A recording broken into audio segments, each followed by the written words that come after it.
हे खरं आहे की आंब्याचं फळबागेंचं फार मोठ्या प्रमाणात नुकसान झालं आहे, पण इतर पिकांचं नुकसान या ठिकाणी काही पिकं नव्हतीच, फक्त फळबागा आहेत.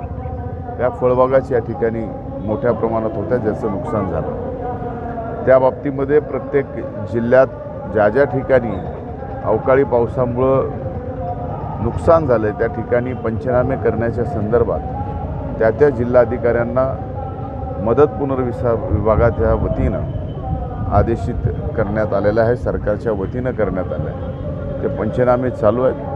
पंचनामे अंती आज निवडणूक आहे, मदतीच्या विषयाच्या संदर्भात फार जाहीरपणानं बोलता येत नाही, कोड ऑफ कंडक्ट लागलेला आहे. पण अशा काळामध्ये जे कुठला शेतकरी संकटात आला आहे, ज्या शेतकऱ्यावरती या अवकाळी पावसामुळं त्याच्या फळबागाचं पिकांचं नुकसान झालं आहे, त्याला योग्य मोबदला, योग्य अनुदान हे सरकार नक्कीच देईल.